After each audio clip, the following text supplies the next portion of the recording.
there's anyone else aside from me I want to... Good evening. We're going to call the annual meeting for the Southwest Vermont Regional Technical School District annual meeting to order. My name is Jason Morrissey. I am your moderator tonight. Before we get started, we're going to go around the table, starting with Mr. Sauer, and have the Regional Governing Board introduce themselves. Glenn Sauer. Well, when I said starting with Glenn Sauer. Well, I know. This isn't my element, Jason. Hi, everyone. I'm Asher Edelson. Ken Sweat. Mike Cutler. Meg Hunsinger, Superintendent Director. Fran Kinney. Leon Johnson, North Bennington. Anthony Williams, Bennington. John Orzechowski, Arlington. Tim Kane with Shaftesbury. Okay, thank you. I'm going to just read the 3 articles, or 8 articles, sorry, 3 articles will be in 30 minutes. For a consent agenda, of course, you're welcome to discuss and debate any of these as you wish. First, Article 1, to establish the annual salaries of your district directors at $1,500 each per year, so long as they attend 50% of the meetings. Article 2 is to establish the annual salary of your district treasurer at $15,000. Article 3 establishes the annual salary of the district clerk at $1,200. Article 4 establishes the annual salary of the assistant district clerk at $600. Article 5 establishes the annual salary of the district moderator at $100. Article 6 will authorize the school district board to borrow money in anticipation of revenues to meet current operating expenses of the district for the 2025-2026 school year. Article 7 is to hold a public informational hearing on articles to be voted on by Australian ballot tomorrow, March 4th, 2025. And then also Article 8 to transact any other business found proper when met. Are there any questions, comments about any of those articles, or a motion to approve all would also be in order? So moved. Second. There's a motion and a second. Any further comments or questions? All those in favor say aye. Aye. Any opposed say no. The ayes have it. Therefore, you are notified and further warned that tomorrow, on March 4th, 2025, when the polls open to transact business by Australian ballot as follows, the voters of this district will be voting on the following. Article A, to elect, your warning says 5, parentheses 4, and I've got to admit I don't know if you're electing 5 or 4. 4 school directors who are legal residents of the service region as listed above in accordance with the bylaws of the Southwest Vermont Regional Technical School District, each for a term of 3 years. To elect 1 director who is a legal resident of the service region listed above in accordance with the bylaws for a term of 1 year. To elect a moderator for 3 years, to elect a treasurer for 3 years, to elect a clerk for 3 years. The budget question: shall the voters of the Southwest Vermont Regional Technical School District approve the school board to expend $5,154,303, which is the amount the school board has determined to be necessary for the ensuing school year? And shall the voters of the service region of the Southwest Vermont Regional Technical School District increase the existing reserve fund for capital improvements and existing reserve fund for equipment by the sums of $60,000 and $20,000 respectively? There is a list here for voting locations. We typically need to announce those, or are those part of the ballot enough? I'm happy to announce them if they need to be, but I can't recall if we typically do that or not. You did last year. We did last year, okay. So Arlington, we'll vote at Arlington Memorial High School, 529 East Arlington Road, Arlington. Bennington will vote here at the Bennington Fire Department, 130 River Street, Bennington. Dorset will vote at the Dorset School, 130 School Drive, Dorset. Glastonbury will vote at the Shaftesbury Town Garage, 526 North Road in Shaftesbury. Manchester will vote at the Manchester Town Hall, 40 Jeff Williams Way. Residents of North Bennington will vote at the North Bennington Village Trustees Office, also the train station, 2 Depot Street in North Bennington. Pownell will vote at the Pownell Town Office, 511 Center Street. Reedsboro will vote at the Reedsboro Central School on Phelps Lane in Reedsboro. Sandgate will vote at the Sandgate Town Office on Sandgate Road in Sandgate. Searsburg will vote at the Searsburg Town Office on 18 Town Garage Road, right off of Vermont Route 9 in Searsburg. Shaftesbury will vote at their Town Garage, 526 North Road in Shaftesbury. Stamford will vote at the Stamford Elementary School Community Room, 986 Main Road in Stamford. Sunderland will vote at their town office, 104 Mountain View Road in Sunderland. Woodford will vote at their town hall, 1391 Vermont Route 9, Woodford. Is there a motion to adjourn? So moved. Is there a second? All those in favor say aye. Aye. Any opposed? You are adjourned until tomorrow. 7 o'clock in the morning. We're good? I believe so, I think.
It is 7 o'clock. This is the Town of Bennington annual meeting for 2025. We'll call the meeting to order. We have an agenda. Before we get started, I'm going to make a couple brief comments because for whatever reason, this year I've been contacted by a lot of people over the last 7 days with questions of, we want to do this, we want to do that. What are your rules going to be? What's the procedure? And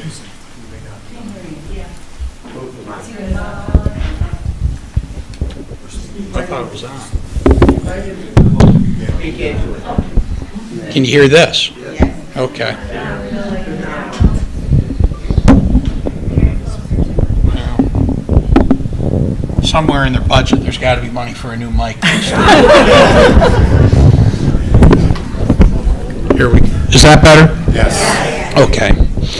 As I was starting to say, I'm going to start with just a couple brief comments tonight, only because for the last 7 days, I've probably had a call or two a day of different people saying, we want to do this, we want to do that, is it okay to do this, what are your rules going to be? And candidly, in the last 11 years I've been doing this, I don't think I've had one phone call like that. So for whatever reason, those questions came in this year, and to the extent we have to have ground rules tonight, please keep in mind the following.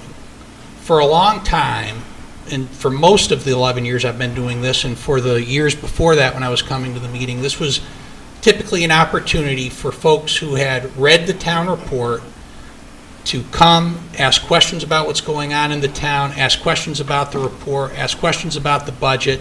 It was obviously, people had obviously read the town report, and I'm looking at a few people tonight who come to mind and a couple who aren't here. I'm looking at Justine Scanlon, I'm looking at Charles Kozlowski, I'm looking at Charlie Jingo, Alan Jeannie Ray come to mind, Joe Hall certainly comes to mind, people who would really have great questions every year and provoke some thoughtful discussion amongst the citizenry and your town officers. And over time, things change a little bit, but that's typically what the meeting was. So tonight, I know we have a lot of candidates who are on the ballot tomorrow. There will be no campaigning. You are in an election site. You won't be campaigning indoors tomorrow. There will be no campaigning indoors tonight either.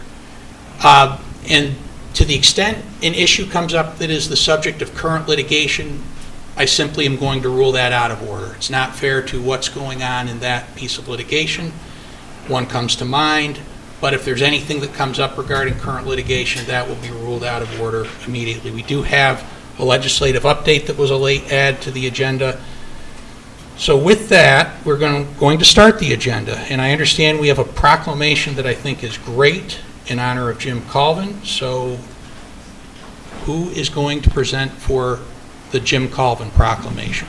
Mary Morrissey.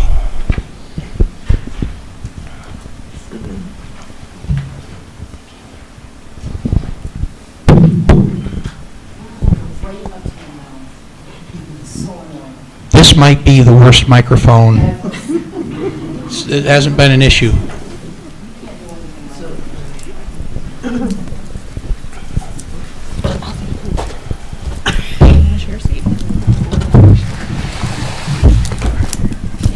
And would my fellow legislative delegation come up as well, please? And Lodi, would you come? Underneath your ticket is Sarah's. Give me your name, Dan.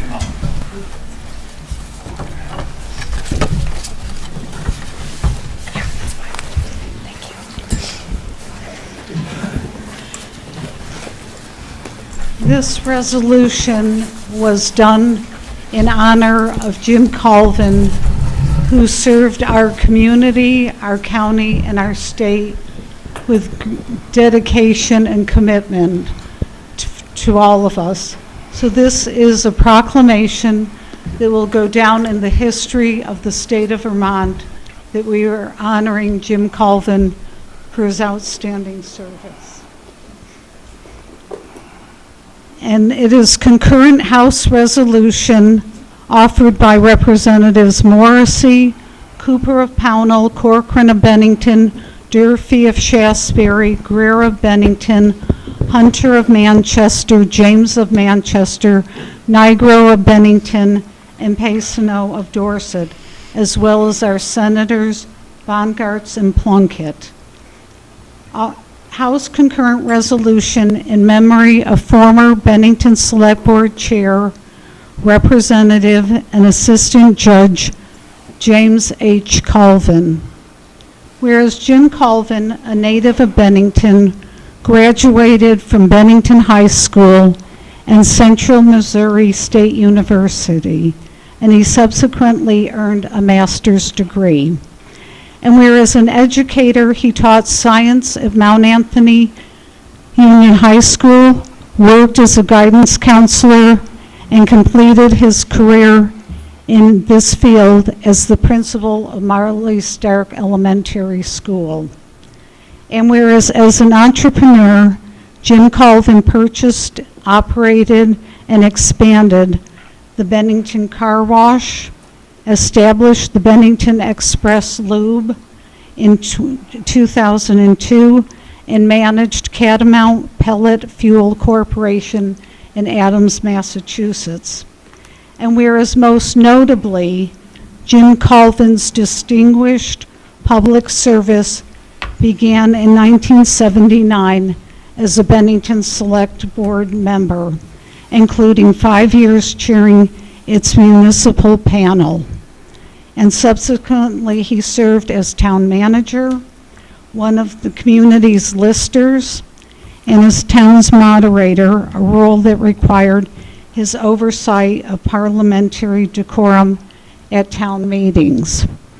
And whereas in 1998, Jim Colvin was elected for the first of his 2 consecutive terms to the House of Representatives, and despite his relatively brief legislative tenure, he was honored to serve as the House Committee of the Commerce as the chair. And whereas Jim Colvin continued his public service in the judicial branch, serving Bennington County Assistant Judge for over 2 decades, from 2002 to 2023. And whereas this dedicated public servant and admired civic leader died on September 20th, 1924, at the age of 77 years was his age. And his survivors include his wife Lodi, his daughters, and his grandchildren.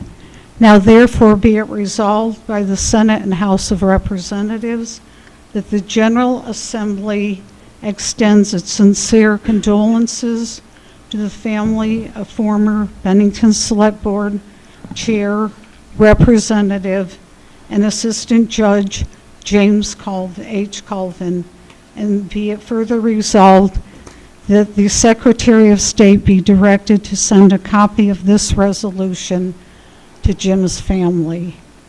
And Lodi, in honor of your husband.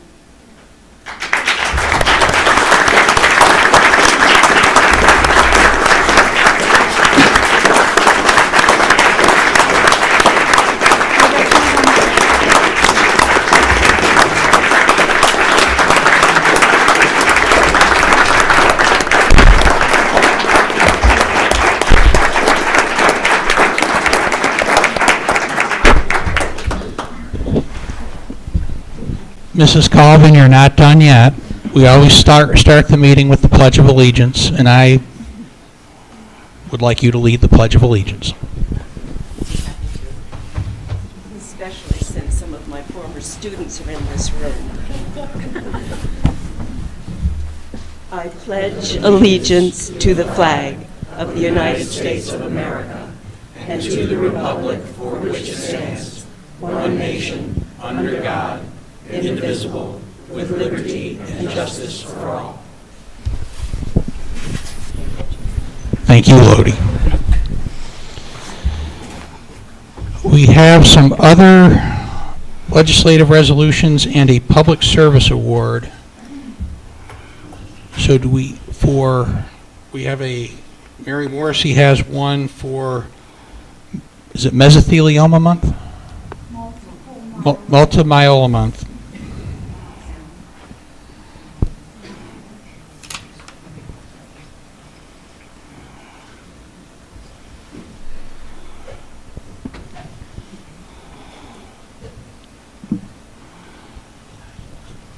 We started several years ago discussing multiple myeloma. We honor all of our folks within the community that are dealing with cancer, but multiple myeloma is very hard to detect when someone has it.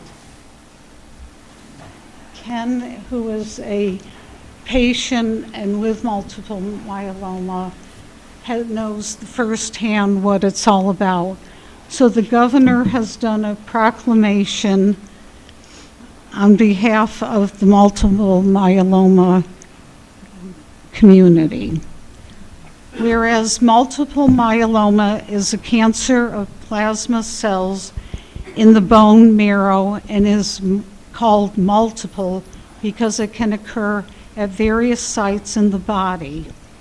And whereas multiple myeloma causes a variety of adverse health effects, including a weakened immune system, anemia, kidney damage, and bone deterioration. And whereas multiple myeloma is the second most common blood cancer worldwide, and whereas multiple myeloma affects more than 100,000 people in the United States each year. And whereas one prominently found among those who were 65 or over, where it continues to be most frequently diagnosed. Multiple myeloma is increasingly being identified in younger individuals, including those in their 30s, 40s, and 50s.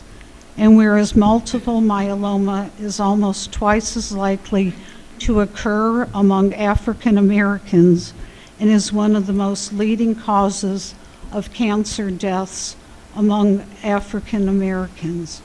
With scientific understanding of the disparity remaining unknown, and whereas the cause of multiple myeloma is not known, with robust research being performed in the United States and internationally, its potential genetic, environmental, and other risk factors.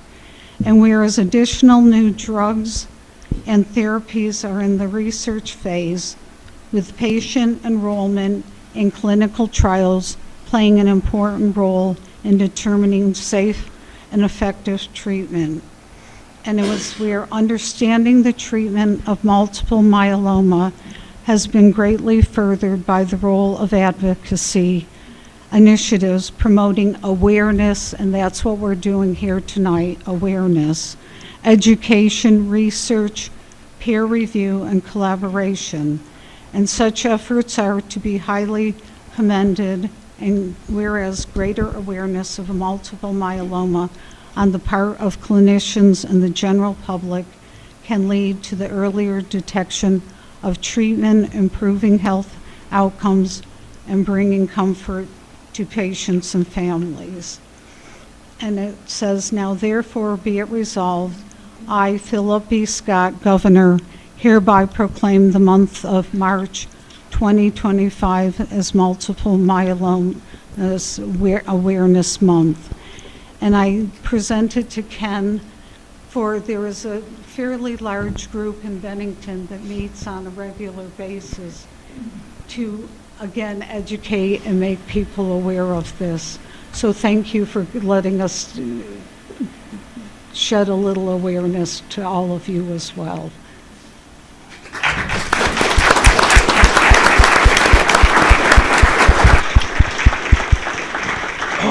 They mentioned they don't know what causes it, but mine was caused from Agent Orange in Vietnam. And that's what, but let me tell you, we have some great doctors, great cancer center here at the hospital in Bennington. We are really so lucky that we don't have to travel like some people do, for an hour or two. So let's all, really be thankful for our hospital. It's great.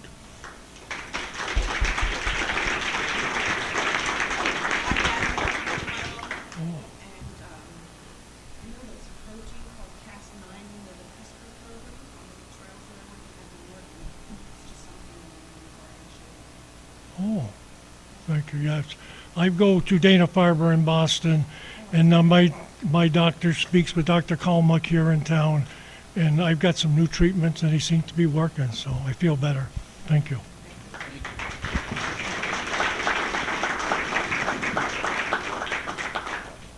Next, I understand Will Greer has a public service award that he is giving with the rest of the legislative delegation. Or just you. Okay. It could be either way. If any of the legislators want to come up for the public service awards for two of our select board members that are retiring this year, Jeannie Connor and Jeannie Jenkins, if you guys would like to, I don't know, can they get up to come accept it? Sorry, this was kind of a surprise. It was meant to be a little bit more of a surprise, but the Secretary of State gives out awards for retiring select board members that have contributed to our municipal government. And so I just wanted to make sure that they received this honor and just to know that we appreciate their service. It's hard to serve in local government, so I would hope that we could give them a little round of applause and thank them for 9 years of service. There we go. There you go. And there you go. Thank you.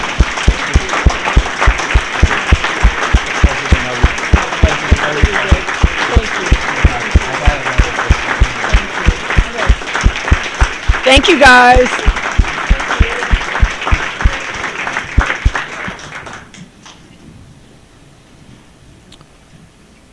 I'm not aware of any other resolutions or awards, but if there is, could I see a raise of a hand and a request to be recognized? And if not, we'll get into the warning.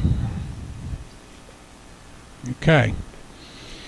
The residents of the town of Bennington, qualified by law to vote in town meeting, are hereby notified and warned to meet in said town on Monday, March 3rd, 2025 at 7 p.m. to transact the business specified to be done before the floor. If you are a resident of the town of Bennington, intend to be present at the meeting, and are hearing impaired, arrangements will be made for a sign interpreter to be present at the meeting. For necessary arrangements, please contact Stuart A. Hurd, Town Manager at the Bennington Town Offices, 205 South Street, Bennington. Following the completion of such business tonight, the meeting will stand adjourned until Tuesday, March 4th, 2025, at the Bennington Fire Facility on River Street, coming in from the Lincoln Street entrance. The polls are open from 7 a.m. until 7 p.m. for the election of officers and voting on all ballot articles specified. Those on the checklist to vote in the Village of North Bennington shall vote for election of officers and on all ballot articles at the North Bennington Village Office, also known as the train station on Main Street in North Bennington. It's actually on Depot Street in North Bennington. The Bennington Fire Facility above mentioned is hereby established as the central polling place for those on the checklist to vote in said Bennington. Residents of Bennington and North Bennington may register to vote at the Town Clerk's Office, 205 South Street, Bennington, Vermont. Eligible residents registering on Election Day must do so at the polling place where they will cast their town meeting ballot. Now, we have certain business from the floor. We have the report of the town officers, but before we get to the town officer report, we have a legislative update. And I've heard a few versions of who's saying this, but Senator Robert Plunkett is making his way to the microphone. So I'm going to hopefully safely assume Senator Plunkett will give the update. Thank you, Mr. Moderator. I'm Rob Plunkett, State Senator, and I was one of those that had called you last week, unbeknownst to me, and I'm proud to announce that the legislators did coordinate and speak earlier, and we could not come to an agreement on a report. So although we do work well together, we were not going to have a full report. So the bottom line is reach out to all of us and we will give you a report separately, each one of us. Fair enough. Thank you, Senator Plunkett. Next, the town report will be given by Shannon Barsotti and Jonah Spivak, and I think they have some media to go along with this.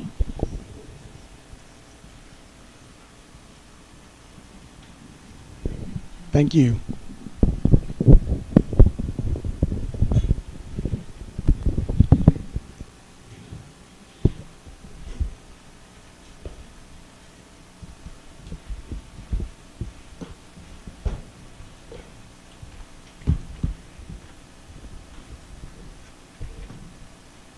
We apologize in advance for any flickering.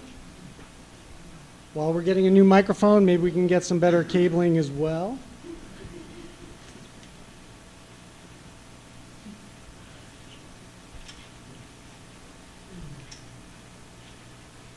It really is there. Thank you. And thank you all for joining us for our 263rd town meeting, a proud tradition that we share with just 5 other states. And the tradition continues tomorrow with town voting day, as you heard. That's 7 a.m. to 7 p.m. Tuesday. If you are a Bennington resident, your polling place will be right here tomorrow. North Bennington residents can vote at the train depot located at the corner of Depot Street and Main Street in North Bennington. On behalf of the Town of Bennington, we are honored to present to you this report of the town officers. My name is Jonas Spivak. I'm the Communications Coordinator for the Town of Bennington, and with me is Shannon Barsati, Director of Community Development. Shannon. Thanks, Jonah. So I'm going to begin by reading our town's vision statement. Bennington is a welcoming, engaged, inclusive, and resilient community where everyone, regardless of identity, shares in our vitality and benefits from an outstanding quality of life.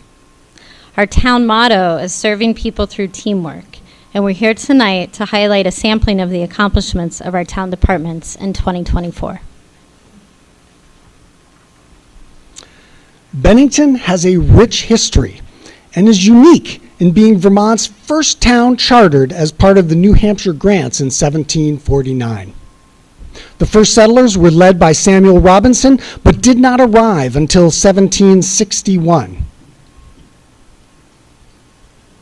Our town is named after the colonial governor of New Hampshire, who signed that charter back in 1749, despite the fact that these same lands were also claimed by New York.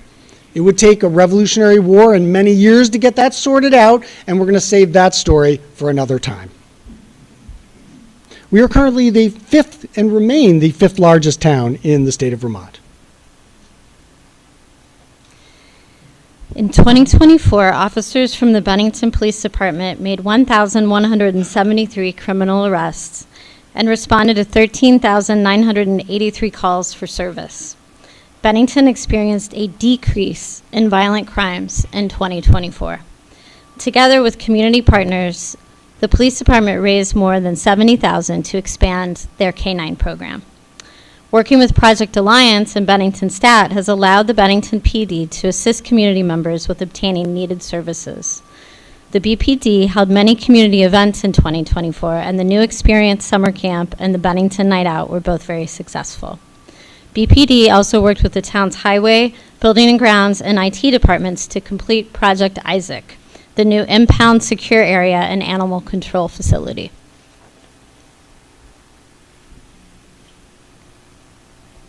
Like our police department, our fire department provides an essential service to our community. The Bennington Fire Department is currently staffed with 44 active volunteer members. This is a 100% volunteer department. If you are interested in being a firefighter, reach out to a current member of the department or visit their Facebook page or the town website for more information. During 2024, the Bennington Fire Department responded to 270 calls for service.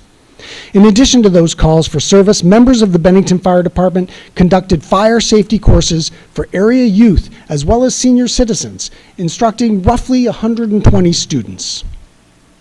The department is also active in the community with events such as National Night Out, and they are responsible for planning of the Bennington Battle Day Parade, this being their 60th year doing so, and for that we are grateful.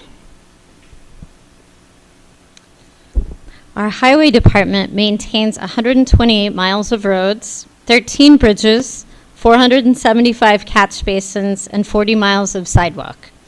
They also maintain 4 cemeteries, the downtown sidewalks and street sweeping, downtown trash removal, and townwide rural roadside mowing.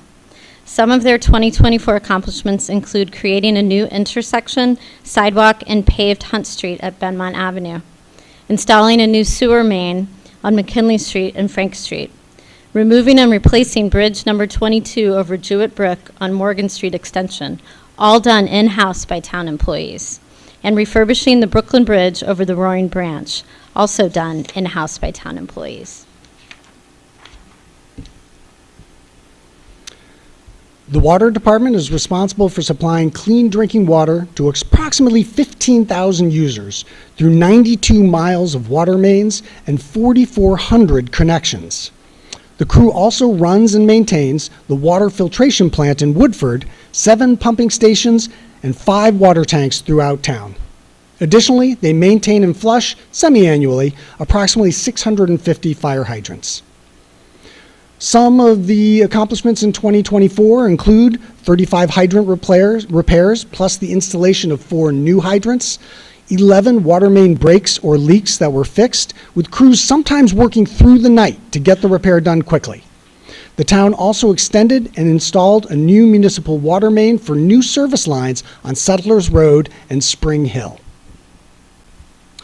What looks like a plain metal building on the outside, inside contains a sophisticated operation where our water treatment team is constantly balancing environmental factors, pH, and chemicals to provide 613 million gallons of water to our community last year.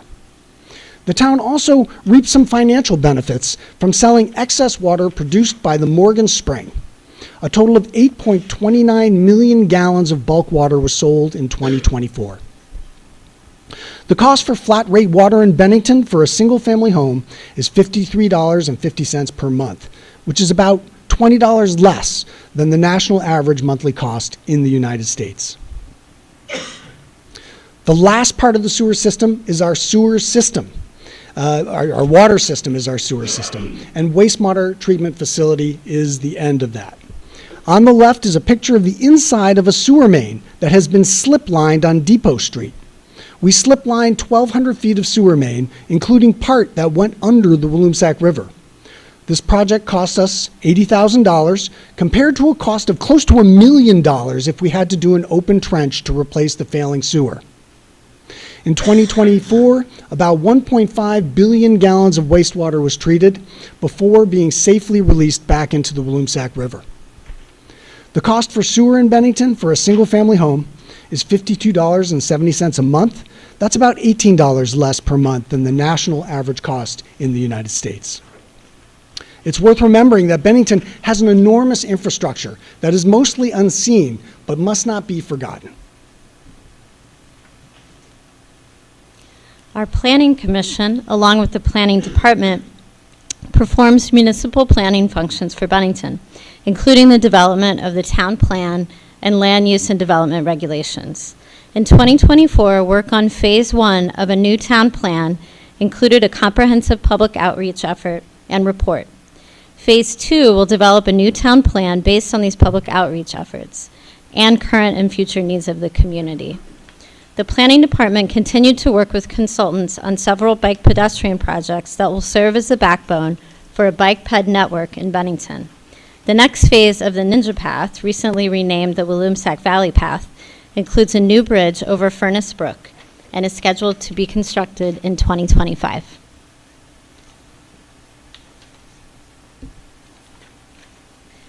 The Office of Community Development administers the town's revolving loan programs, identifies grant opportunities for community and economic development, and manages grant funding and the town's Vermont Begins Here marketing campaign. In 2024, my office administered $260,000 in new business and housing loans. I also secured $1.7 million in grant funding for recovery housing projects on North Street and Gage Street, $3.4 million in state and federal grants for the Ben High redevelopment, and $260,000 in state grants for the Bennington Skate Park, which will be completed this spring. Many thanks to the members of the Bennington Skate Park Committee for their successful crowdfunding campaign for the new skate park.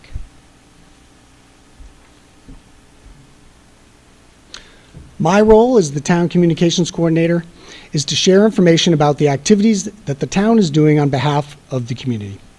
This includes using all available media channels to get information out to the public, as well as fulfilling public records requests, creating signage and materials as needed, and maintaining the town website. Over the past year, I've assisted on several special projects, including assisting in the development of a municipal ethics policy, continued outreach on the Ben High project, and coordinating the 3rd annual Trail Fest event. I've also been working on 2 50th anniversary related projects, helped with the town 2 50th anniversary related projects and fundraising, and helped with the town plan update, as well as the heat annex and hazard mitigation planning and outreach on public meetings. Facebook is our primary social media channel, and the number of followers we have has increased to 6,200. In 2024, our Facebook posts had over 595,000 views, and our reach increased 152% over 2023. Our Buildings and Grounds Department is responsible for the maintenance of all town-owned buildings and outdoor recreation facilities and grounds. In 2024, the Buildings and Grounds Department constructed 2 temporary wood footbridges to replace the damaged bridges along the Walloomsac Valley Path, cleared brush for a connecting trail between the Greenberg Reserve Trail and the Morgan Street Trail network, installed electric heat pumps at the Bennington Fire Station, and supported the Hometown Hero banner program by coordinating and installing the banners along Main Street, North Street, and South Street. The Information Technology Department is responsible for all technology, connectivity, and communication systems for the town of Bennington.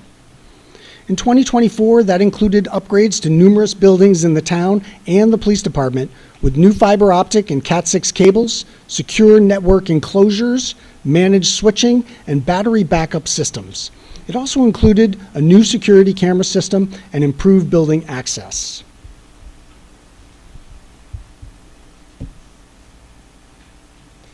The town has a management agreement with the Berkshire Family YMCA to provide recreation programs for all ages. The Y manages staff and operations at the rec center and rents space at Bennington Sports Center to offer group exercise classes, youth programming, and community sports. In 2024, the Y served over 350 children in summer camp, plus after-school programming that grew to serve over 150 children. They offered a great variety of youth sports programs, teen leadership opportunities, and school break camps, as well as adult classes such as water aerobics, yoga, silver sneakers, boot camp, active indoor walking, and strength and balance. The town's financial support continues to reduce the resident member rates at the rec center. The year ended with over 1,300 memberships, serving over 2,300 individuals.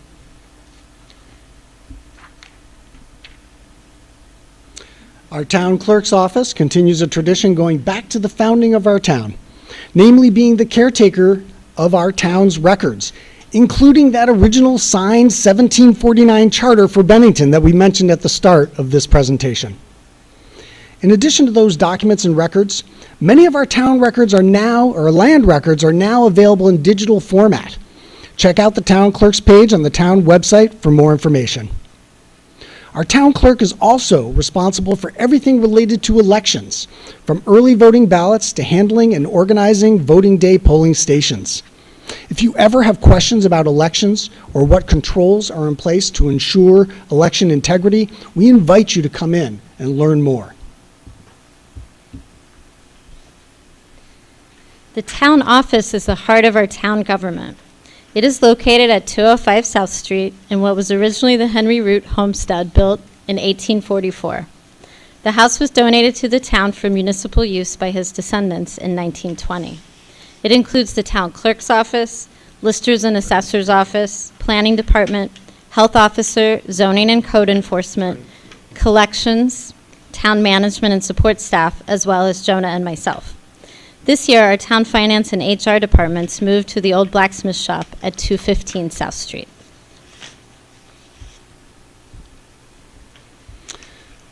Our town is more than just departments and the select board. We are very grateful to the dozens of residents who participate by serving on our local boards and commissions that you see listed on the screen. Are you someone who wants to be more involved in our community? Joining a local board is a great way to be directly involved in our town and help serve the community as a whole. And with that, I thank you, and we promised it would be under 15 minutes, and we did it in about 12 and a half minutes. And we did it. The town does way more than that. Please do look at that annual report for lots more details on what's been going on in the past year. As best as possible, so thank you to Jonah, thank you, Mike. Next, Article 2, lost my place here, is Select Board compensation, which isn't in the warning, but I believe has historically been $1,300 per year. Now, $1,400 per year. So, that is conducted from the floor. Is there a motion to set Select Board compensation at $1,400 for the next 12 months for the Select Board? There is a motion from, Charlie, I take that was a motion. Yes. Okay, Charlie Jingo made the motion. And could I have your name, ma'am? Linda Putney has seconded it. Is there any discussion on the matter? All those in favor of setting Select Board compensation at $1,400, please say aye. Aye. If there are any opposed, please say no. No. The ayes have it. Next, other business, to transact such other proper business when met. This is typically the time where if there are questions to ask based on the town report, it would be a good time to do that. And it looks like Bruce Lee Clark would like to be recognized. And if you would like to be recognized, please raise your hand. I'll call you up to the microphone. You'll need to identify yourself, and then the floor is yours. Bruce, the floor is yours. Thank you. Bruce Lee Clark, member of the Energy Committee, which is sitting right back there in case you want any information. But I'm going to ask a question that I've been asked several times. If somebody could put Article 4 in actual regular non-legal English, it would be much appreciated by the electorate because it's not necessarily easily understood. So that's a request, not... Thank you, Bruce. Is there... Perhaps the chair? I don't know. Yeah. I believe... If you could identify yourself for the... Good evening, everyone. My name's Jackie Matz. I'm the chair of the Charter Review Committee. I've also had this question come across my path a number of times, so I do have a few comments here to hopefully help explain that. So by way of example, I'll offer a little background on the type of situation this is meant to address. There's a number of vacant properties in town. Some of them are abandoned, or the owner isn't taking care of them for whatever reason. So they may start to get damaged, they may attract rodents, they may leak toxic substances like oil, that type of situation. These are code violations, and the town has an interest in making sure that these properties aren't detracting from the value of neighboring homes and properties. The problem that we're looking to address with this proposal is that when the owners don't pay those fines that are levied, sometimes for years and years, the next step for... I don't mean to interrupt, but the question was, can it be explained in non-legalese, not a pro or con for it? So if you could limit the answer to that. Okay. When a bank forecloses on a property, when they step in and remove ownership and say we're going to take ownership of this property, fines that the town has assessed on that property get wiped out. And so the change in this proposal for the charter is that those fines related to code violations would not get removed from that property. They would still be due the town. Okay, thank you. Same subject. Okay, May I start? please, yeah. Could you identify yourself, please? Maria Corrales, resident of Bennington, Vermont. So this is my understanding and many people. Presently, whenever properties have fines that were never paid, liens are placed on them, against the property. Then a judgment is a court decision spelled out, obligations that must be met. In Vermont, a judgment lien shall be effective for 8 years from the issuance of the final judgment. In essence, it expires. Then the judgment must be renewed or revived. So this article, the Town of Bennington is requesting additional powers permitted with the new charter law that allows them to enforce the lien on the property resulting from that final judgment. And even if fines are paid fully and discharged, never to exceed that 8-year period. No extensions, in other words. Okay, is there anybody else? Charles Kozlowski, please. Charles Kozlowski, resident of Bennington. I noticed in reading the annual report, paragraph 5, first sentence of the police report, actively collaborating with our state and federal law enforcement partners. And it goes on to talk about the decrease in violent crimes.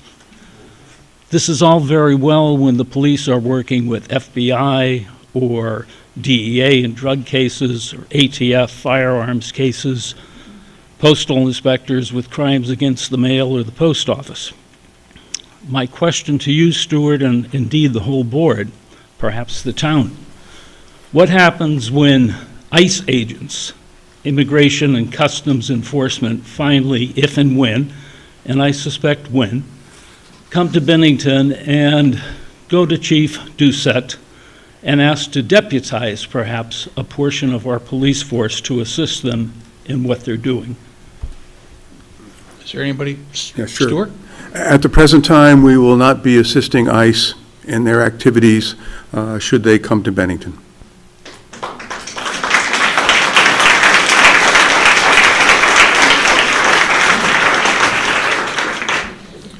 Justine Scanlon.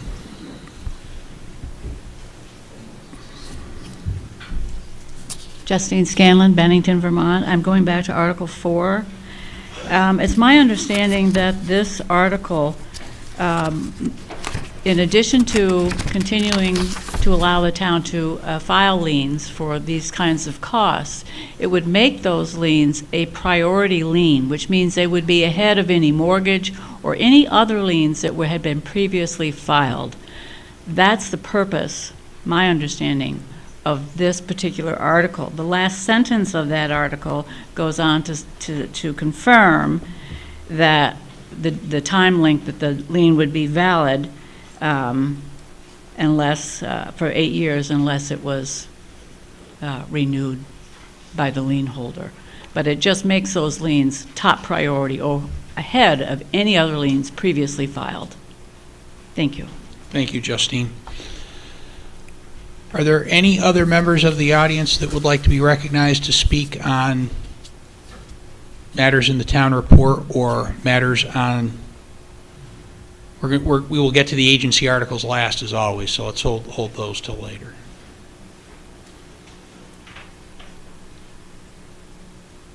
Okay. Hearing none. The following business will be transacted tomorrow at the polling places. There will be 3 select board members residing in the town to be elected for a term of 3 years each. The town moderator, who shall reside in the town, shall be elected for a term of 3 years. The town treasurer, an individual residing in the town, shall also be elected for 3 years.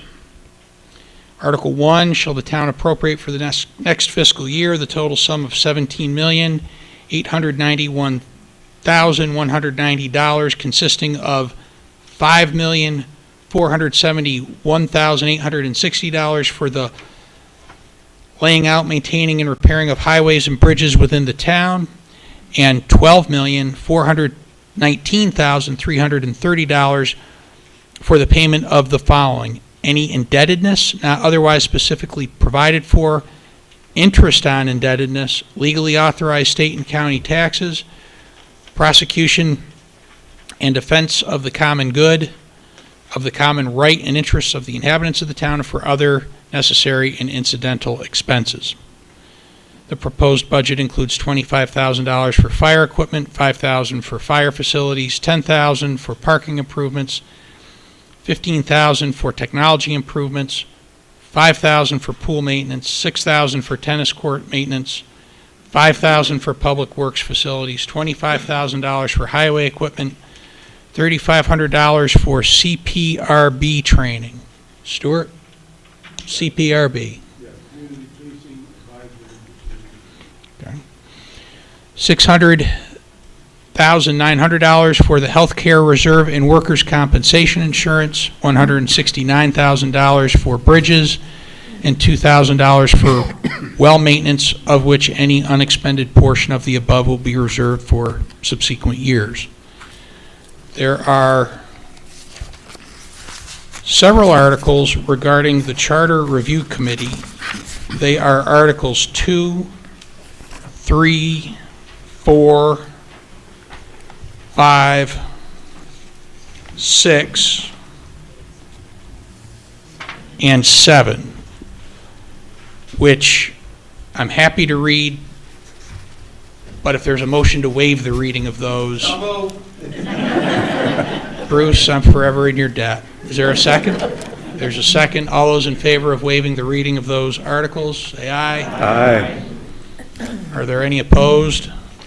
Thank you. Motion passes. Next, we get to the agencies, and these are Articles 8 through 20. So 13 in total. Historically, we've always allotted a maximum of 3 minutes per agency for, if they are here, to speak in favor of these articles. So is there anybody here from the Bennington County Association Against Child Abuse? If you could come forward and identify yourself, and you have 3 minutes. Hi there, my name is Jenna Caslin. I'm the Executive Director of the Bennington County Association Against Child Abuse. Most of you know us as the Bennington County Child Advocacy Center. So I wrote something. I've done this for 11 years, so I could talk and talk and talk about what we do. I'm going to keep it short and sweet. So we are dedicated to providing comprehensive services to children and families affected by abuse. Our offerings include forensic interviewing, advocacy, support, and case coordination. In addition to our response to reports of abuse, we also offer abuse prevention programming.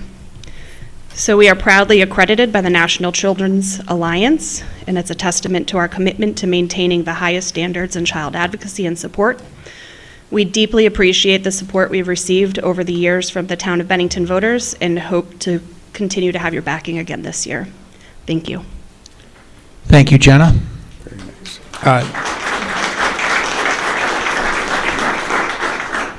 Article 9 is for the appropriation of $5,000 for the Project Against Violent Encounters. Is there anybody here from?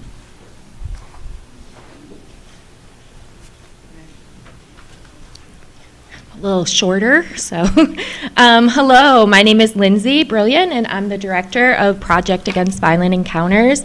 You may know us as PAVE. Most people do. For over 4 decades, we've provided residents of Bennington who have been affected by domestic or sexual violence with support and services, and our larger Bennington community with preventative education on the effects of domestic and sexual violence. We are currently the only emergency shelter for survivors of DV and SV in our county, and provided 110 individuals with over 9,000 nights of shelter, both in our emergency shelter and in local hotels. Our shelters are, let's start over. Our shelter services are often our most well-known services, but it is not where our work ends or even where our work begins. Our advocates work hard to make sure that everyone experiencing intimate partner violence can access our services through many open doors. We operate a 24/7 hotline, have a strong referral program with the Bennington Police Department that is showing really great outcomes, by the way. And we just were received a federal grant to support more collaboration with our regional hospitals, sexual assault nurse examiners team, our SANE team. Our youth educator and myself provided preventative education to community workers and youth free of charge on a variety of topics in an effort to prevent further intimate partner violence. Once engaged with services, survivors can find support with filing protection orders, attending court hearings and meetings, and advocacy to aid them in finding stable housing.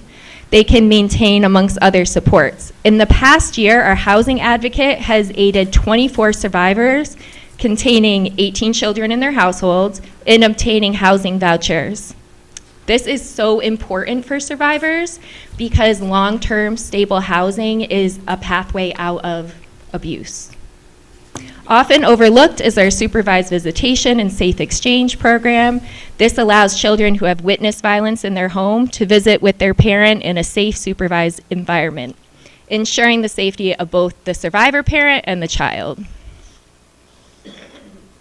PAVE strives to provide holistic services that allow for various points of engagement with supports that can be tailored to an individual's needs. We work with survivors to amplify their voices in all arenas at times in their life when they feel the most disempowered. This year, we are asking the Town of Bennington to allocate $5,000 to support our work. And on behalf of PAVE and our advocates and our board, I thank the town and the residents for all their support in the previous years and all the support going forward. Thank you. Thank you.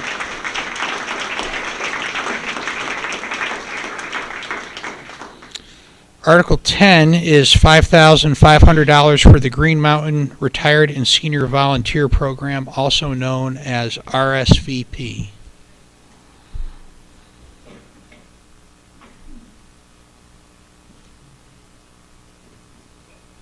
Hello, thank you. My name is Erica Walsh. I am the Program Director for Green Mountain RSVP, a resident of Newfane and not Bennington. Green Mountain RSVP is an AmeriCorps seniors program, and we do two things. One is we match people who are aged 55 and older who want to volunteer with nonprofits in the community that need volunteers. And we operate in Bennington, Windham, and Windsor counties, so we're sort of a clearinghouse matchmaker between people who are retired or not retired but 55 or older and nonprofits who need help. One of the benefits that we provide is our volunteers receive supplemental insurance through AmeriCorps while they're volunteering. So if a RSVP volunteer has a car accident while they're delivering Meals on Wheels, they would have supplemental insurance if they're a volunteer with us through RSVP. We have volunteer members at many nonprofits within the town of Bennington, such as His Pantry, AARP Tax Preparation, at the senior center serving senior meals, as well as delivering Meals on Wheels, and at the libraries and at SVCOA.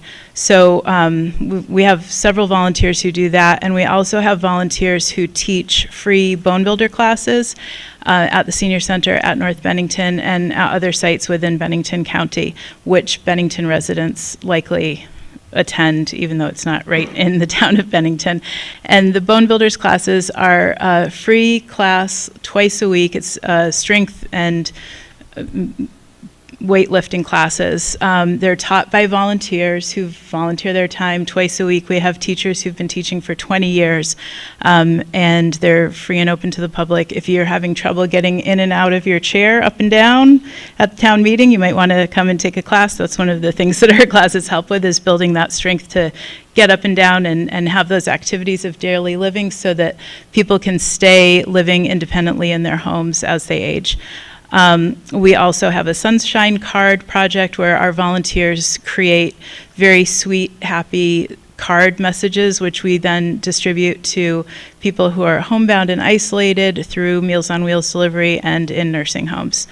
There are currently 79 Bennington town residents who are RSVP volunteers, and in the last year they served 4,922 hours as volunteers at nonprofits throughout Bennington County, not necessarily just in the town of Bennington.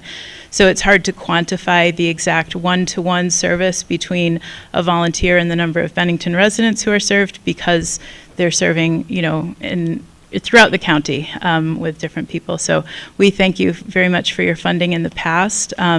It really helps our program. We're required by our funder, AmeriCorps Seniors, to have a 30% match for our funding. In order to get the federal funding, we have to match it by 30%. So we go around the towns asking for that money, and we use the money to buy weights for the weight training classes. We're trying to expand our reach with those free classes.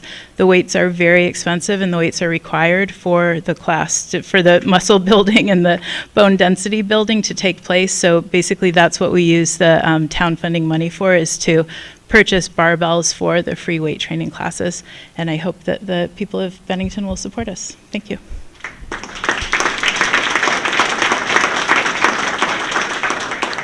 Article 11 is $6,750 for Brock Community Action in southwestern Vermont.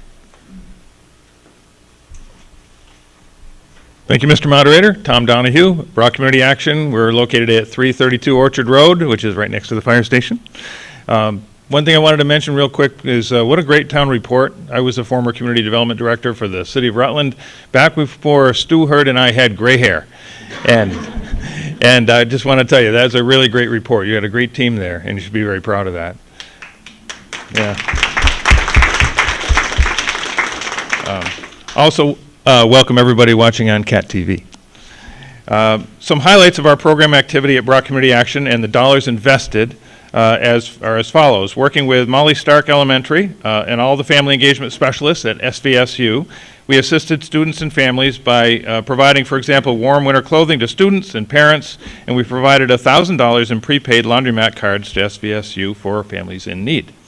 We operate the Brock Community Food Shelf 5 days a week. We continue our special senior hour on Friday afternoons, and just counting just the town of Bennington proper, our food shelf served 1,041 residents last year, and that was up from 957 residents the year before.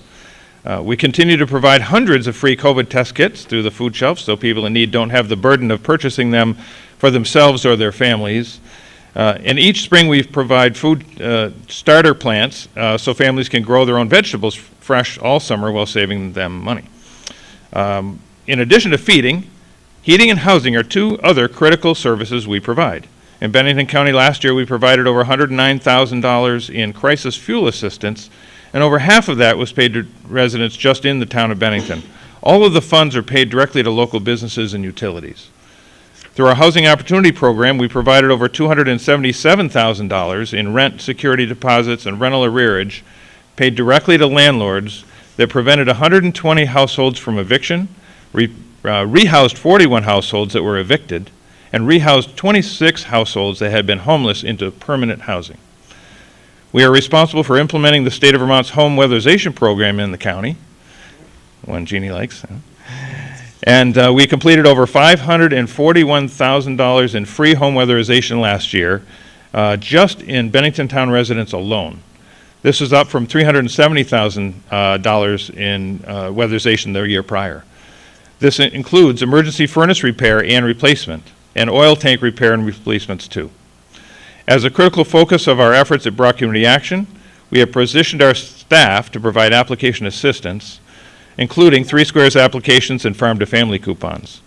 We provide free tax assistance for state and federal tax preparation, and last year, just for Bennington residents alone, we refunded over $20,000 in returns.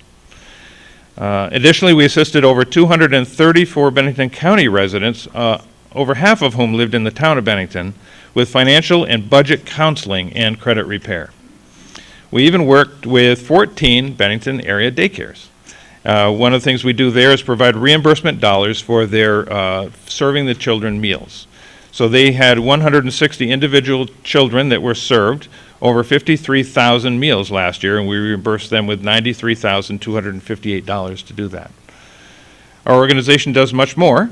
So I encourage you to visit us at brock.org and also follow us on Facebook, X, Instagram, YouTube, occasionally on Cat TV, and our frequent updates and new initiatives are always on there.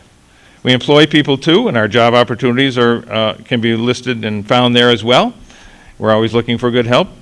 And with the increased cost of goods and services straining family budgets, our assistance continues to be critically important to Bennington residents.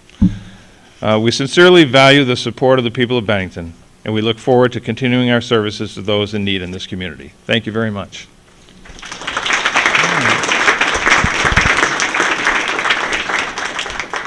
Article 12 is $7,500 for Southwest Vermont Council on Aging. Good evening. My name is Ron Hashi. I'm on the Board of Directors of the Council on Aging. Good evening. Lynn LaValle. I also serve on the board. I've been on the board for about 3 years now, also a resident of Bennington. And as you may know, the Bennington offices for the Council on Aging are in the old mill building on Benmont Ave. And that is where the staff coordinates and provides around 12 services and programs for Bennington seniors. And so if you're a senior, where do you start?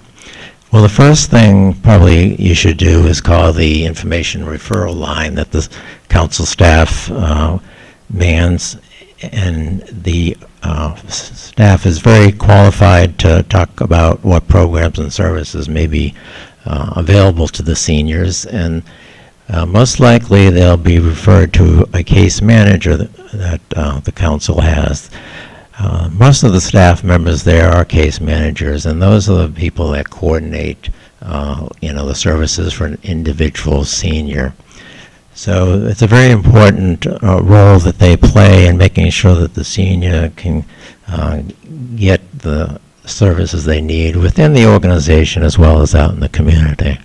So I think some of the other programs that are in the community that are highly visible is the Meals on Wheels program right here in downtown Bennington. And the statistics are kind of amazing to me. Last year, there were 175,000 meals delivered through the Meals on Wheels program, which is a lot of meals, as well as another 25,000 meals that are served in the cafe, which is part of the Meals on Wheels building, as well as the Senior Center building.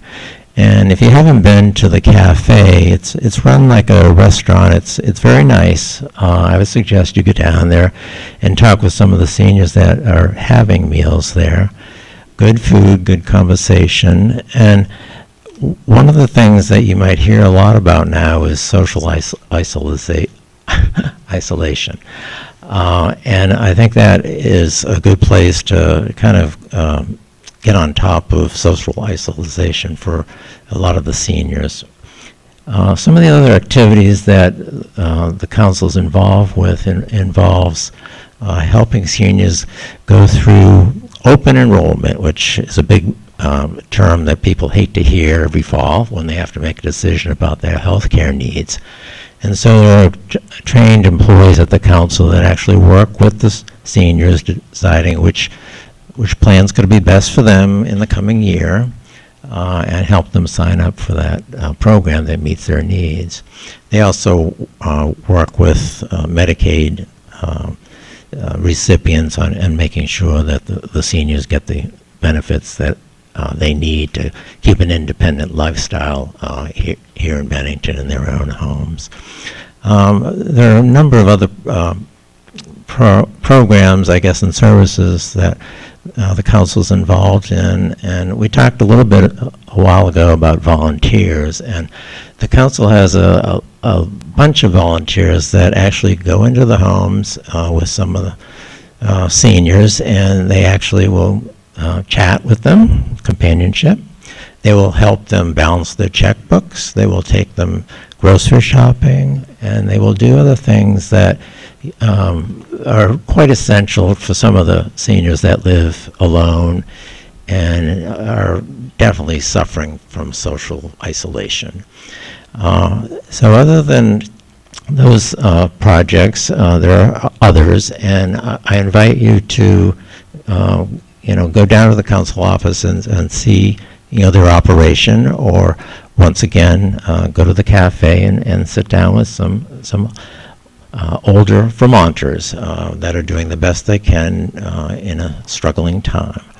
So when you go to the polls tomorrow, I would like you to vote along with me on Article 12 and say yes for the $7,500 that the town has continued to support the Council on Aging with. Thank you.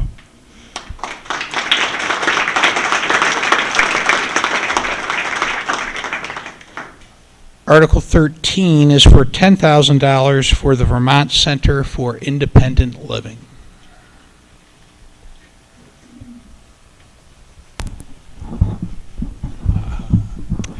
Good evening. Can you hear me okay? Yeah. My name is Charlie Murphy. I work as a peer advocate counselor at the Vermont Center for Independent Living, and I want to thank you for this opportunity. VCIL was founded in 1979 as a cross-disability grassroots organization. Our central office is in Montpelier. We have satellite offices in Rutland, Burlington, Brattleboro, and here in Bennington. Our office in Bennington is in the Nichols Annex of the First Baptist Church on the corner of Valentine and Main. As I mentioned, I'm a member of the Peer Advocacy Counseling Program. The program is comprised of people with disabilities, helping other people with disabilities find resources, problem solve, while we provide support as they go through the process. We do this on a peer-to-peer model, where we are basically peer mentors. I see myself as a disability coach. Some of the programs we offer are something called the Vermont Equipment Distribution Program, where we buy communication devices for folks that need assistance in communicating. For example, someone who's deaf, we could buy a tablet or a laptop to help them communicate using American Sign Language over a video platform. Someone who's hard of hearing, we could help them purchase a captioning telephone.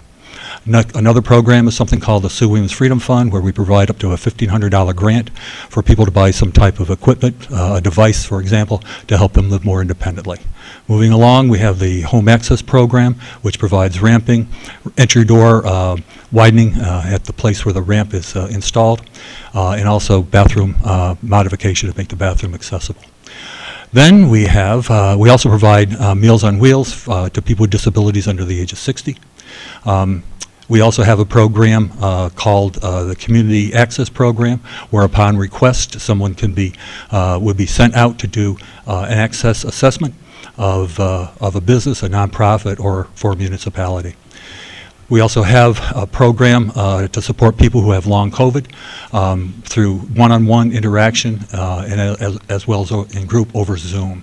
That program has also an in-home vaccination program that's going to be operating until the end of March. You can register for it at our website, which is www.vcil.org. And actually, in today's Front Porch Forum, there is an ad for that, so if people get Front Porch Forum, they can see the ad there. And in closing, my colleague Wendy is part of a group of people that are working with the town and other organizations to try to work toward creating warming and cooling stations or centers here in Bennington. So in closing, I'd like to ask people to consider voting for Article 13, the Vermont Center for Independent Living. Thank you.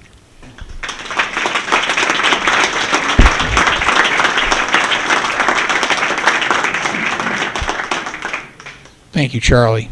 Article 14 is $10,000 for the Tutorial Center. Thank you. And the man from Brock triggered my memory on the Tutorial Center offers free... Sean Murray, could you just identify yourself for the... I'm sorry. I'm Sean Marie Oler, and I'm the director of the Tutorial Center in Bennington. The Tutorial Center moved this past year from Pleasant Street to the old Bennington Sports and Graphics, We have plenty of space, large new classrooms, and I do want to thank the town for the fundraising efforts that we did over the last year, which enabled us to be able to open our doors at the end of April. Last school year, or our fiscal year, we served 118 students in high school completion or basic ed and English as a second language. 80% of them are from Bennington. This year, which our school year started July 1st, we have 90 students currently, 40 of which are English language learners. We are right next door to ECDC, and we provide language classes 4 days a week, and on 2 days a week there's 4 different levels. We work very closely with various agencies in the Bennington area. And this year the high school completion program changed to the adult diploma program, and we are still offering high school diplomas, GEDs, and English language courses and basic skills. And where I got off track here is that I was reminded when Brock came up that we did a weatherization training for 2 weeks. We had 10 students, 9 completed. They got a stipend. Brock did their weatherization piece for a couple days. They learned about measurements. We built a picnic bench, and we appreciate the support that we've received over the last, I think Stu told me 30 years, 32 years maybe. And the organization has been around for over 50. So I thank you for your support, and I hope we have your continued support. I could tell you a little statistic about Bennington County. It is a Bennington County statistic and not a Bennington town statistic. And while Vermont ranks 3rd highest among the United States in literacy at 87.2%, it is the 5th most educated state. However, in the 2023 Community Survey U.S. Census, it estimated in Bennington County there are over 2,300 adults age 18 and above without a high school credential. These are the Vermonters that we serve. Thank you.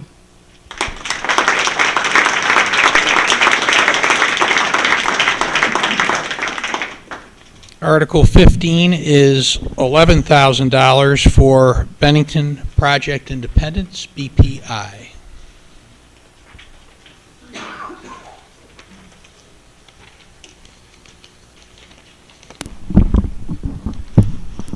Good evening. My name is Linda Putney. I'm on the board of directors of Bennington Project Independence. This has been an exciting year for BPI.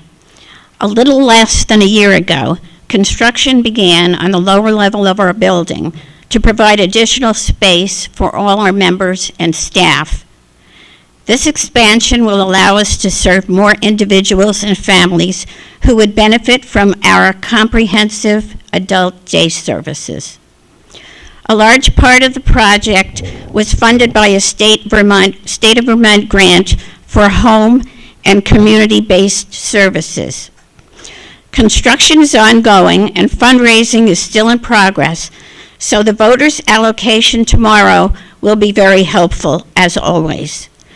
We look forward to having an open house in the summer so that all of you may see this additional service space for our members. The good news, which I just mentioned about BPI, has recently been dampened by the potential elimination of federal funding, such as Medicaid, and services for veterans. We serve many members with these needs. So obviously, as I am sure you can understand, the elimination or reduction of these funds will have a serious impact on our members and their caregivers. We hope this will not happen, and we try to remain optimistic. On a good note, I'd like to share some words from a BPI family member who shared this. BPI has been a wonderful, life-changing opportunity for me and especially for my husband. He loves the activities, especially dancing and listening to old-time music with Megan, watching trail bike movies with Tiffany, and going to the art room with Kay. When he comes home, he always tells me how kind all the staff members are and how much fun he had. I especially appreciate how attentive the staff members are to my husband's health, especially Nurse Amy. My family feels so lucky to have BPI in Bennington.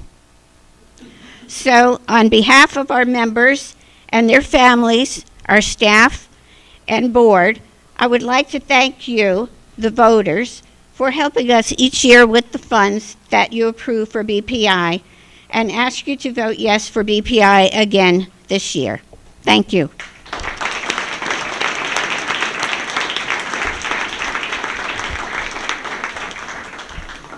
Article 16 is $12,500 for the Bennington Free Clinic.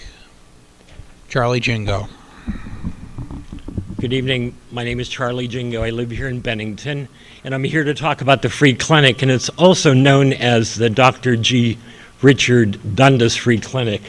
And our founder is sitting back here in the back row.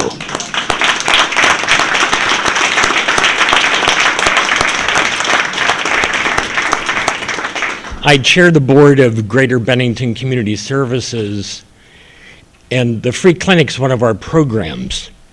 The clinic's been in operation since January of 2009, so 16 plus years now. We're located at 121 Depot Street in the GBIX building. The free clinic serves people who do not have health insurance because they can't afford it. And we also serve people who are very underinsured with very high deductible insurance. And in the last 2 years, we've begun seeing people who cannot find a primary care doc in the community. We provide free primary medical care and care coordination, and we refer patients to other specialists in the community. In 2024, our clinic doctors and nurses saw 227 unique individuals through 629 appointments. About 2/3 of the people who come to the clinic are from Bennington and North Bennington.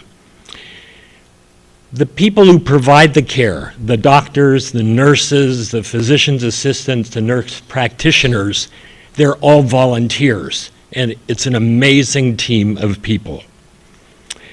The clinic also does some other things. We help our patients get enrolled in one of Vermont's health insurance programs. In 2024, we did 596 consultations to help people get enrolled in one of the health insurance programs. Also last year, our doctors did complete physicals and health assessments for 86 Afghani and Ukrainian and other asylum seekers. And we're seeing diseases that we've never seen here in the United States. It's just absolutely amazing. We screen everybody for substance use and abuse, for depression and other mental health issues, and for smoking. And then we do brief interventions, and we make referrals for treatment to other providers in the community. All female patients are screened for breast, cervical, and cardiovascular disease, and then we check to see if they're eligible for our women's health education and wellness program called You First. All patients are also screened for urgent oral health the dental needs, and we see a lot of folks who have significant dental issues. We conduct flu and COVID vaccine clinics throughout the community in the fall and throughout the year. And just so folks know, our town allocation is used to help pay for lab, x-ray, diagnostic tests, imaging services, and other outpatient services at the local hospital. It also helps us pay for certain dental services that people can't afford and for prescriptions that our patients need. And the town allocation is also used to help us pay for medical and dental supplies and equipment. The clinic is a busy place, and we ask your support tomorrow to help us continue to do our work. Thank you.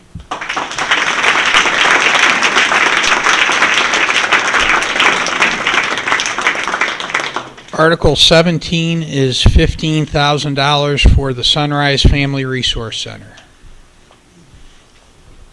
Hello, I'm Peter Lawrence. I'm on the Board of Directors of Sunrise Family Resource Center.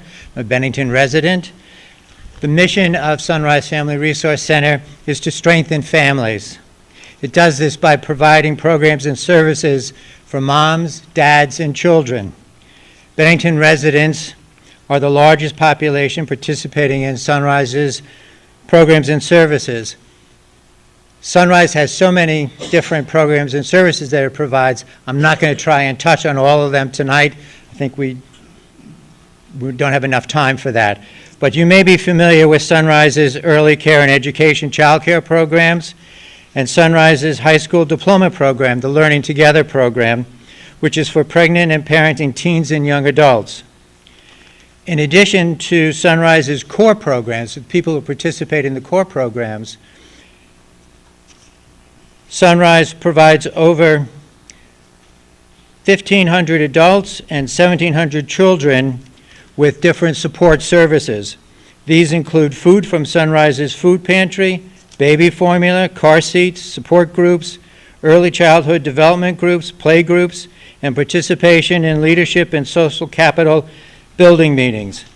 Sunrise provides these services because it believes that by minimizing family stress, parents and caregivers are better able to cope with both the challenges and rewards of parenting. Among Sunrise's many programs are some that it does with little to no funding. I'm going to mention some of those. Sunrise is the fiscal agent for the Warm the Children program. All the money that's donated to the Warm the Children program goes to provide clothing for children. None of it is used for staff or administrative expenses. Another program that's fairly new, began this past fall, is Dolly Parton's Imagination Library. This costs $35,000 a year just for the books that are delivered for free monthly to children up to their 5th birthday. Books are being delivered to 329 children in Bennington, as well as books being delivered to children in other parts of Bennington County. Sunrise is working on developing the funding for this program, and as an aside, on April 12th, Sunrise is having a fundraising event at the Mount Anthony Country Club for this program, an evening of music and dance. Put it on your calendars. There. Another program is the Welcome Baby Bags program. These are bags that are stuffed with baby items and information on resources. These are available to all families giving birth at Southwestern Vermont Medical Center and include the option of receiving a visit from a Sunrise parent educator.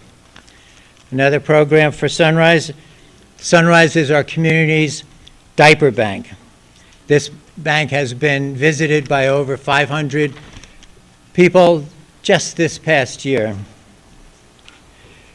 The allocation granted by the taxpayers of Bennington helps Sunrise continue to provide high-quality family programs, to respond to community requests, and to fill gaps in services. The majority of Sunrise's employees are Bennington residents. Sunrise is a great place to work, if you're looking for work. And I ask that the people of Bennington continue to support Sunrise Family Resource Center at tomorrow's election. Thank you.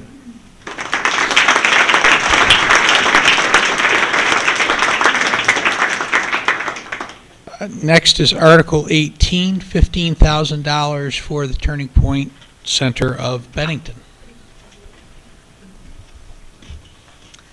Hi there, my name is Margay Diamond. I'm a resident of Bennington, and I'm also the Executive Director for Turning Point Recovery Center. Turning Point is a peer recovery center. We work with individuals and their families experiencing an alcohol or other substance use disorder. The majority of our 22 staff have direct lived experience and are themselves in long-term recovery. We also have a few allies and family members. We use our lived experience in our training to connect with people and help them navigate their own path to recovery.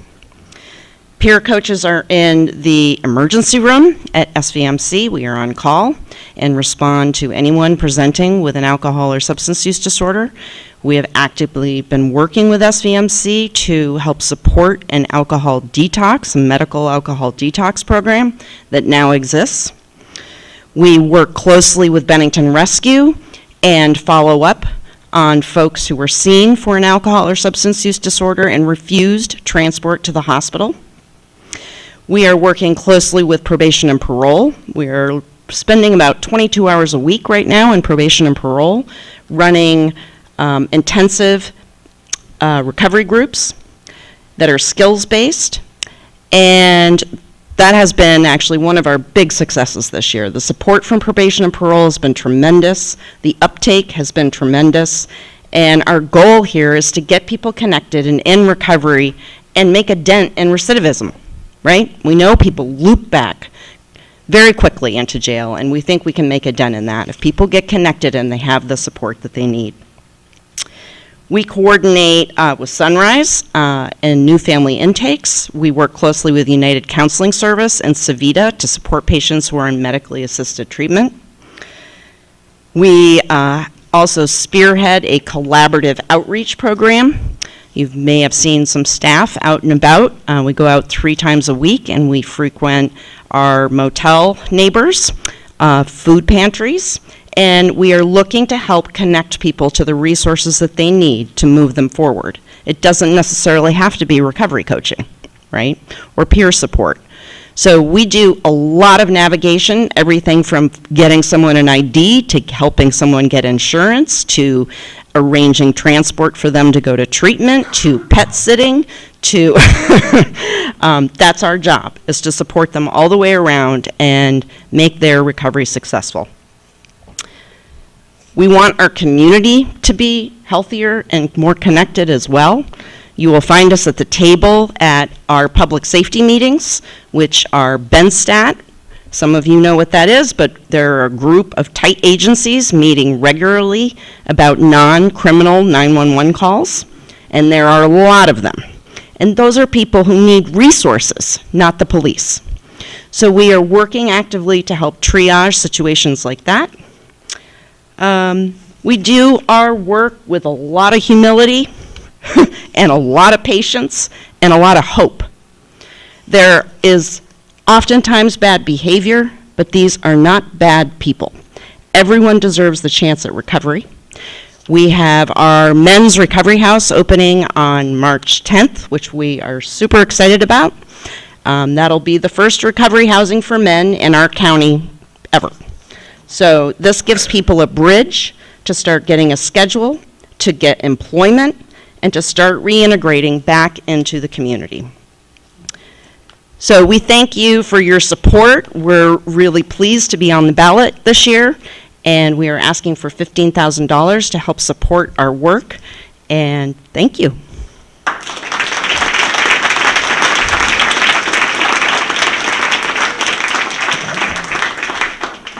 Next is Article 19, $21,600 for VNA and Hospice of the Southwest Region.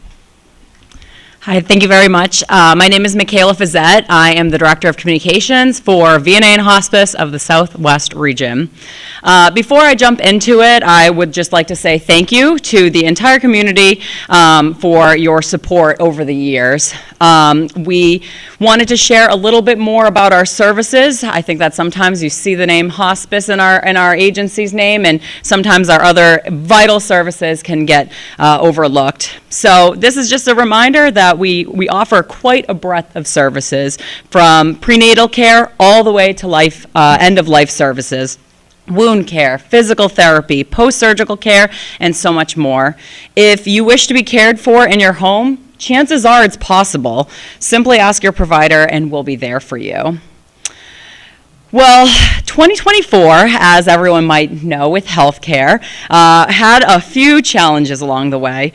Unfortunately, our agency lost $1.5 million from operations last year, and our budget for fiscal year 2025 is projecting a $2 million operating deficit. In the other vein, we also provided over $2 million in charitable care for those that were uninsured or underinsured. And that number just continues to increase as the years go on, as our patients' needs increase year after year. And unfortunately, the financial challenges are not going away. Medicare intends to cut our reimbursement over the next few years by almost 8%. And even though the state has eliminated our Medicare provider tax, due to years of underfunding, we still lose money on every Medicaid program. Because we're almost entirely dependent on Medicare and Medicaid reimbursement, and actually, in fact, 92% of our revenue is through Medicare and Medicaid, town funding is crucial to our organization. So just to give a quick overview of some numbers, we do have offices, in Rutland and in St. Albans as well. We provided 94,000 visits to just shy of 3,500 patients throughout Rutland and Bennington counties. And in Bennington, we provided 612 residents just shy of 24,000 visits in their home just last year alone. And it's consistently our second highest service area. So I'm sure many of us in this room, if not all, are keenly aware of the current landscape of healthcare in Vermont. Hospitals are relying on home health to care for their patients more than they ever have in the past. And we want to continue the continuity of care and quality care for our patients that are being discharged into the community. So actually, by providing these services in the home, we're able to save residents a significant amount of money. On average, home health care can cost 50% less than care in a hospital or in a nursing facility setting. And what better way to heal quickly, right, than being in the comfort of your own home? So unfortunately, financial challenges are just one of the issues facing home health and our agency directly. Our staff go into unsafe situations every day. And under the current Vermont designation rules, we're required to. We cannot say no to patients. So we must continue to invest in safety measures and precautions for our staff. Unfortunately, sometimes it's not necessarily discussed in home health, but it is our reality. On top of that, our staff are seeing medically sicker patients. 51% of our patients have a diagnosed underlying mental health or substance abuse issue. So it just makes some of these visits a lot longer. It's a lot more involved, and we're paid the same no matter how many days we spend with these patients. So we really, again, just want to thank the Bennington and everyone here for supporting us over the years, and hope that you continue to support our agency to continue the great work. Thanks. Thank you.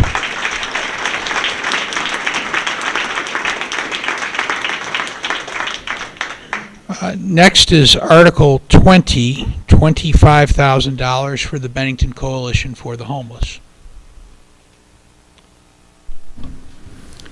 Jason, we were contacted earlier today. The individual that planned to be here this evening took ill, and so we probably won't have someone here. Okay. Before we ask for a motion to adjourn, Joe Hall, anything to say? Is there anything you'd like to say? No. Okay. I'm just trying to hear. Usually that's not a problem for me, but this isn't it today, so. Yes, ma'am. May I ask the select board to address one thing that seems to stand out with my friends and neighbors? My name is Maria Corrales. I'm a resident of Bennington. So with nonprofits, we know that they get money already from taxpayers, and they need more. Some of the things that they need are obvious, like a free clinic. There are going to be more people, hospice, more people dying. Some things are very, very clear. But when we continuously ask for an increase and don't tell, and there's no transparency why, and we just hear mission statements or we hear about pages, it doesn't make sense for us, like, tell us you need more beds, or there's more people showing up at the clinic and the costs are going higher and things like that. I think it's better if nonprofits make it clear, like, we need this additional amount for this reason, as opposed to just saying increase, put it in the piggy bank. I don't understand that. And I heard, though, one example with Brock, he actually displayed numbers, and hospice as well. They said they lost some money funding. That makes sense, and they need it now, you know.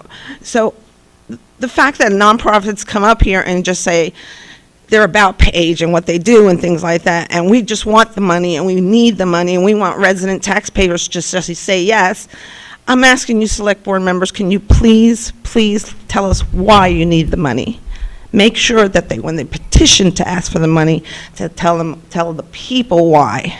That's all I'm asking. Stu, before I look for answers from the select board, I think, in fairness to the agencies that presented tonight, and also to the Bennington County Coalition for the Homeless that didn't present tonight, these numbers have been static for a long time. I would say for years, and I think Yes. I'm accurate. Okay. Except this year, the Vermont Center for Independent Living petitioned to get onto the ballot, as did the Turning Point Center of Bennington. So they are the two agencies that were not on last year.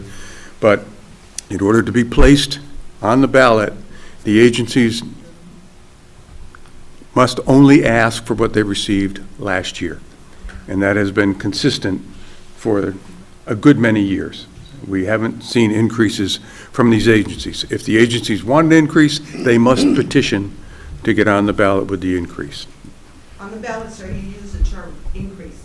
Yes, if they wish to get an increase from the select board, they must petition to be placed on the ballot. So you need to get 5% of the voters' signatures and have those signatures checked by the town clerk in order to get on the ballot.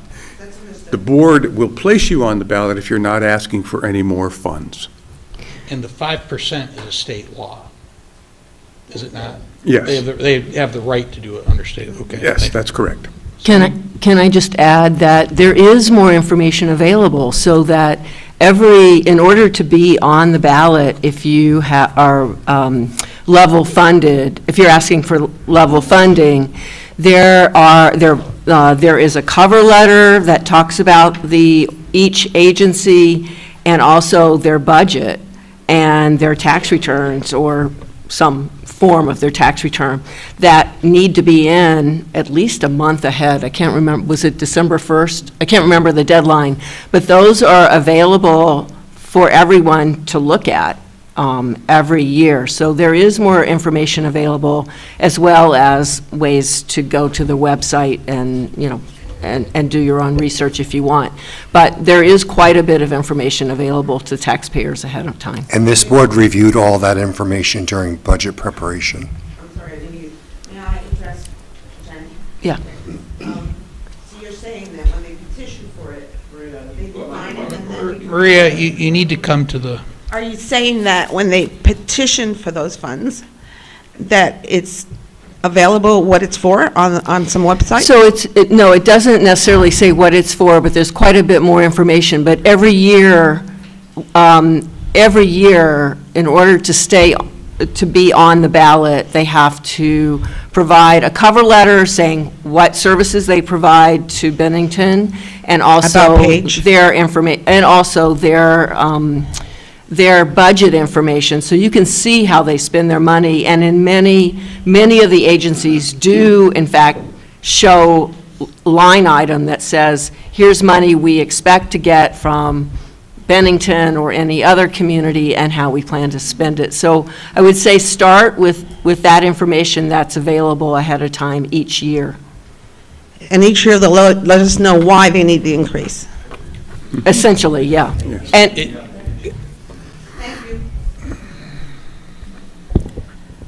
Is there anything else, or we have a hand raised over here?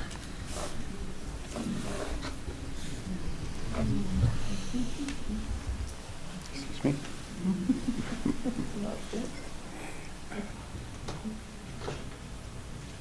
Debbie Matt, Bennington resident.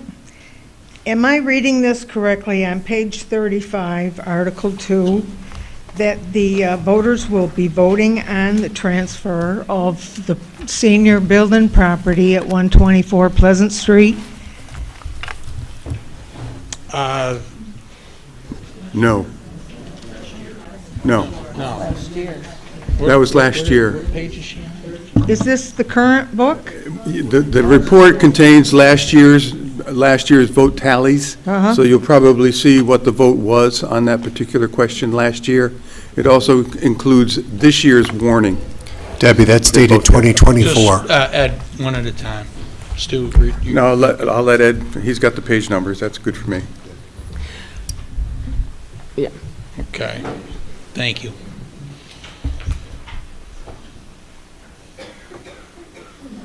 If there's nobody else, a motion to adjourn would certainly be in order. There's a motion to adjourn, there's a second on the floor. All those in favor? Any opposed? The meeting stands adjourned until tomorrow morning at 7 a.m.